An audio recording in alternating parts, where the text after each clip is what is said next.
This week on Common Grounds TV. We have coffee with the most interesting man in Nelson. We find out where milk comes from. And we perfect onboard espresso.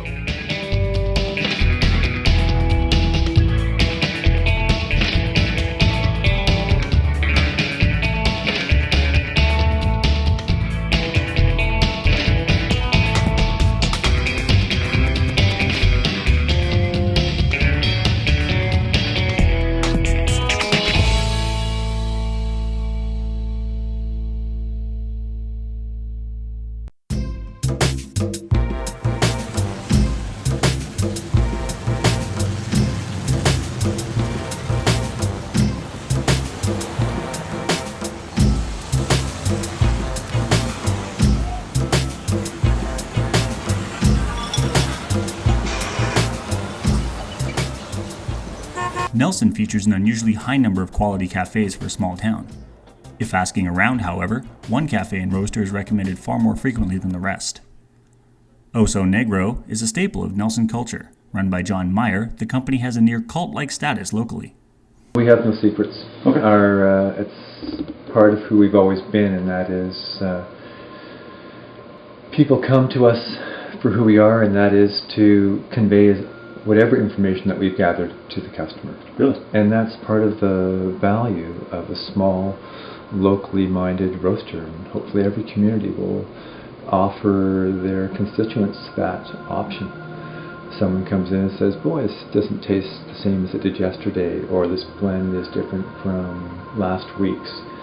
And the person behind the counter or the roaster or the barista needs to be able to say, oh, last week we had a blend with way more Ethiopian, or we had a darker roast, or we had a blend that had primarily Central and South American in it. And that way the customer goes away realizing that there is no good or bad. It's a matter of whether or not that particular roast level or that combination of characteristics is something that that customer enjoys at that particular stage in their life. Like with wines and so many other culinary treats, our taste buds can shift around. Yeah, I'd love to show you around the roaster, Nick. We've got the right in front of us here, we've got where the beans come in the front door and they enter into the roastery, 140-pound bags from, as I mentioned before, a variety of origins, and they get piled up on the floor, or they fill up in the silos in the back room, and then are gravity fed into the Rubbermaids that we use to tote them around the roaster. And as I mentioned a moment ago, from that point they go into the roaster, they get roasted, cool down, and get returned to their containers, at which point we will begin the blending process. Typically we'll always roast a coffee as a varietal, and by that I mean always as a single origin.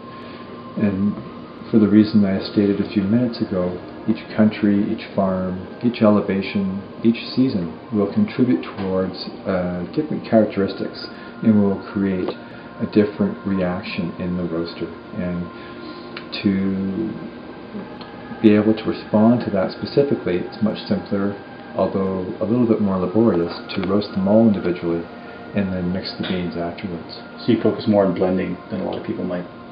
It's possible. I think more and more people are blending, and I think the reasons are obvious, and that is you can create a much broader spectrum of tastes. Your so-called taste palette, as you're painting your metaphorical picture with beans, you can have a huge range of colors and compositions.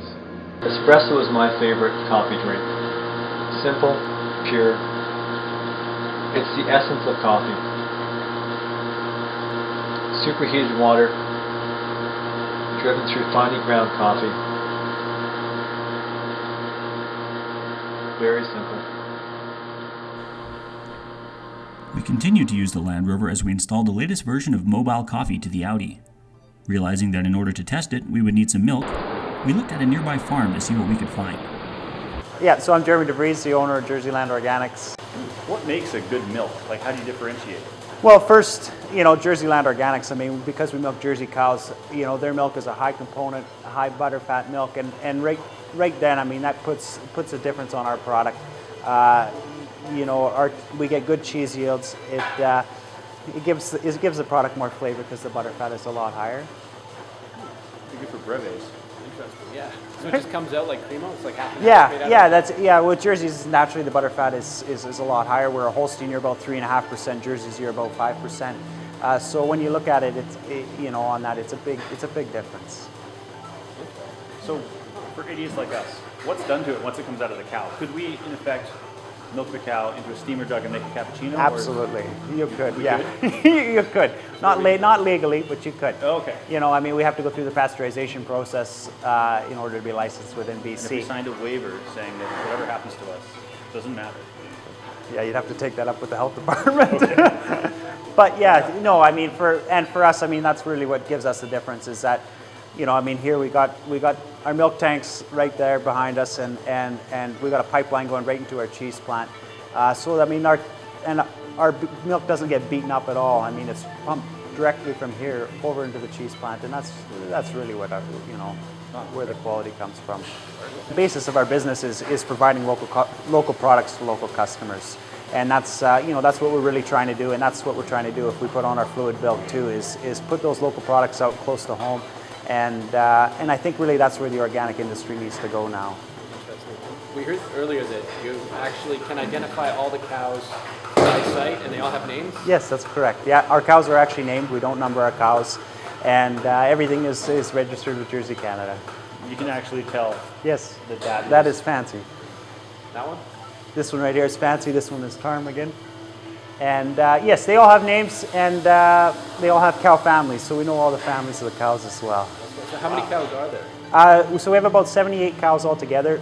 We milk 35. The rest are young stock calves grown up, waiting to have their chance in the milking parlor here. Wow, Very cool.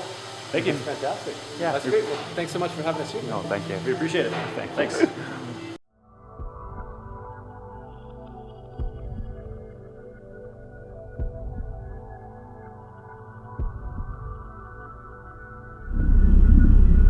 I'm going to step off the limb. That's one small step for man, one giant leap for mankind.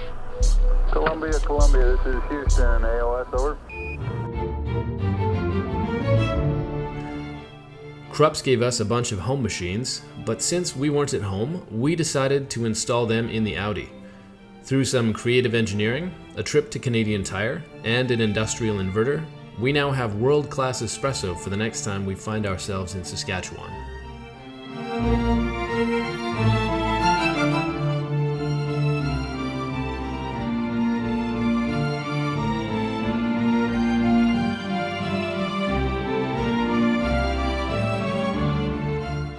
After a couple of cappuccinos, we were back on the road headed towards Vancouver.